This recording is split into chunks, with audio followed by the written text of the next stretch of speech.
Let's learn some advanced C2 verbs. And I'm going to get right to the point, and we'll begin with our first verb, which is to linger. So this verb actually has two different meanings. The first one is to continue to exist. So if I were sick and I have a cold, I could say that it is still lingering. And in this case, you may often hear it being used in the continuous tense with that adverb still. That's a good adverb-verb collocation. Something is still lingering. How's your cold? Unfortunately, it's still lingering. It also means to take longer than usual to leave. And in this case, you may be talking about a person or group of people. Some customers lingered for a while after the shop closed, and they just took longer than usual to leave.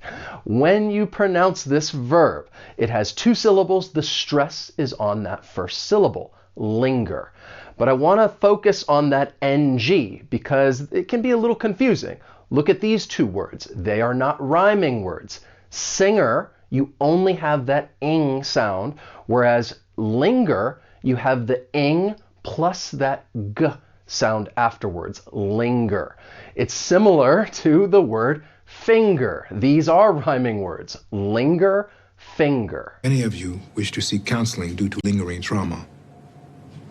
Speak with me privately. Yeah, well, it turns out that there's some lingering feelings or something. Clark, get out of here. My mistake. Yes, it is your mistake. Lingering, so annoying. And if you are someone who enjoys building your vocabulary, then I hope that you linger for a while and watch more video lessons. And I would also love it if you subscribe, turn on notifications. That way I can become your teacher. My name is Wes. The channel is Interactive English. It's all about trying to help you reach your fluency goals. And throughout the lesson, I'm going to talk to you about how to pronounce these verbs because I tried to choose verbs that are a little difficult to pronounce or maybe confusing or just have something about the pronunciation that I'd like to talk to you about, like this next verb, dole out. This means to give something, usually money, to several people. And this C2 verb, it is a phrasal verb that may be separable. So you could dole out something or dole something out. And in order to show you how this verb may be used in context, I have some news headlines for you. As lawmakers dole out record surplus, many say they need more. Colts dole out $22.5 million for kicker Matt Gay. This is talking about American football, and yeah, that's a lot of money to dole out for a kicker. Should political parties be able to dole out freebies? When pronouncing this phrasal verb, you should know that linking is going to occur, and we can link the final consonant sound in dole with the beginning vowel sound in out. And this is when linking commonly occurs, linking a final consonant sound with a beginning vowel sound, and it just helps us make a smooth transition from one word to the next. Dole out. It's like we're taking that consonant sound and just moving it over to the next syllable. Dole out. Then we have the verb pinpoint. It also has two meanings. The first one is to find or say the exact position in space or time of something. I may ask you the question, can you pinpoint our location on the map? Because I just want to know where we are. It also means to discover or describe the exact facts of something. I could tell you doctors could not pinpoint the cause of his illness. So in this case, they just could not describe the facts of his illness. For pronunciation, the verb has two syllables. The stress is on that first syllable, pinpoint. And I'd also like to point out that final T, it's really a stop T. It's pretty subtle, pinpoint. Now, if you have some lingering doubts when it comes to pronunciation, then I'd like to tell you about the sponsor of today's lesson, which is ELSA Speak.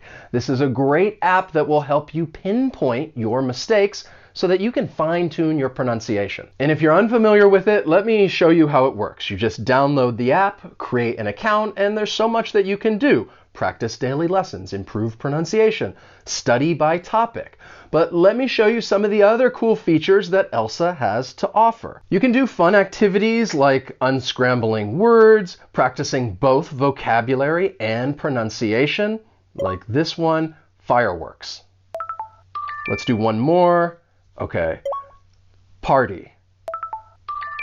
You can also practice a variety of study sets based on your needs, because I know that, well, many of you may be practicing for the IELTS. So we can, well, practice synonyms for very.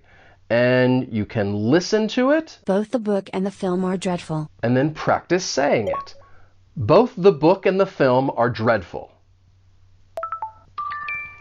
Now let me show you what it's like if a mistake is made and I mispronounce that synonym. Both the book and the film are dreadful. As you can see, you get instant feedback, which then allows you to try and make adjustments. And right now, when you click on the link below and download the ELSA Speak app, you can get 7 days of the Pro membership for free. But you can also use my discount to get 85% off a lifetime membership or 40% off a 1-year membership. So check out the links and discounts in the description if you'd like to pinpoint your mistakes and improve your pronunciation. And before you know it, you'll sound just like a native speaker. Now let's get back to our C2 verbs, and the next one that I have for you is plague. This means to cause worry, pain, or difficulty to someone or something over a period of time. And often you may follow this verb with the preposition by. You have been plagued by something. I could tell you that, well, my athletic career has been plagued by back injuries. And to be honest, I've never really had much of an athletic career. That's not really true, but yes, over the years I have been plagued by back injuries. That part is unfortunately true. When it comes to pronunciation, the spelling and pronunciation don't really look like they match, but that final G-U-E, it's going to be pronounced with an aspirated G sound, plague. But often people may use this verb as, well, the past participle, in which case it's going to end with the final D sound. And those consonants, that can be a difficult combination. That plagued, plagued. You've been plagued by something. I'm plagued by an internal struggle. If you would just use the bucket, you'd be so much more comfortable. Sunrise Bay was a coastal community plagued by a centuries-old curse. Next is the verb prescribe. And this is a very useful verb because it's when a doctor says what kind of treatment someone should have. And it's very specific because we're really talking about someone's health. And there are some common collocations with this verb because a doctor may prescribe some medicine, or prescribe some pills, or prescribe some rest, or even prescribe some painkillers. Now this verb has 2 syllables, and the stress is on that second syllable, prescribe. And that first syllable, even though it's spelled P-R-E, it has a pr sound because it's unstressed. Prescribe. Say it with me. Prescribe. Excellent. Then we have the verb utter. This means to say something or just make a sound with your voice. So sometimes it can be interchangeable with say, except that it's a bit more formal and not as commonly used. Maybe I tell you, he sat through the meeting without uttering a word. And that's a good collocation with this verb, without uttering a word. Now to talk about the difference between utter and say is that, well, utter is not always clear. She uttered something through the car window, but I didn't understand what she was saying. It wasn't clear, but I could tell she was making some sounds with her voice and uttered something. For pronunciation, the verb has 2 syllables. The stress is on that first syllable, utter. But what I'd really like to point out is that T, I am going to pronounce it as a flat T. It's going to sound like a soft D. And this is pretty common with the American accent when the T comes between 2 vowel sounds. There are many words we can say with the flat T, like water, better, utter. Just listen for it. It was him. He uttered something. Oh, I'm sorry I uttered. You think you're funny, don't you, bro? It is the truth, uttered with his own lips. What she said? Hasn't uttered another syllable. Then we have the verb curb. And to curb something means to control or limit something that is not wanted. And you would try to curb something. And in order to show you how this verb is used in context, once again, I have some news headlines for you. This phone helped me curb my screen addiction. Syria agrees to curb drug trade in meeting with Arab ministers. Brazil orders Google to curb campaign against fake news law. And when you pronounce this verb, it's pretty simple and straightforward. There's just one syllable, curb. But that U has more of an vowel sound, curb, to curb something. Then there's lure. This means to persuade someone to do something or go somewhere by offering them something exciting. And often you may follow this verb with the preposition into or to. The employees were lured into working over the weekend with the promise of overtime. Or universities try to lure the top academics to their school. They always set those things to pay out more so they can lure people into the casino. Tyler and I feel, due to Marie's attempt to lure him to your house. I wasn't trying to lure him. Oh, very clever, Simpson. Luring our bees to your sugar and then selling them back to us at an inflated price. You're on to what now? Simpson, you diabolical. When you pronounce this verb, just make sure that you are saying that diphthong, because that U, it's going to sound like a combination of vowel sounds. Lure. Say it with me. Lure. Lure. Good. Then there's indulge. And I really like this verb. It means to allow yourself or some other person to have something enjoyable, especially more than what's good for you. So you may follow this verb with the preposition in, and you indulge in something. Late at night, sometimes I get a little hungry, and I probably shouldn't eat anything, but I like to indulge in sweets, and I'll have some cookies or chocolate. And often you may use this verb when talking about food, and you indulge in something and you have more than what's really good for you. For pronunciation, there are two syllables. The stress is on that second syllable, and that G has more of a J sound. Indulge. Indulge. What do you like to indulge in? Let me know in the comments. Then there's delegate. This means to give a job, duty, or right to someone so they can do it for you. And this verb is often used in the context of work because you can't do everything, so you may delegate certain responsibilities to other people.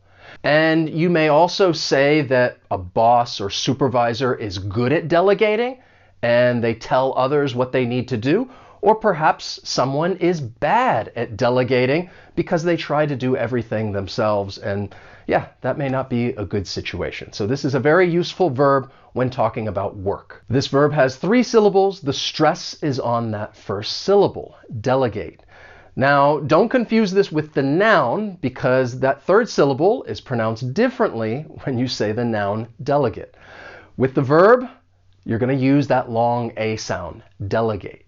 Now, I'd also like to point out that when you use this verb in the continuous tense, it's going to change from a stop T to a flap T, at least with the American accent. And you'd say that someone is delegating something.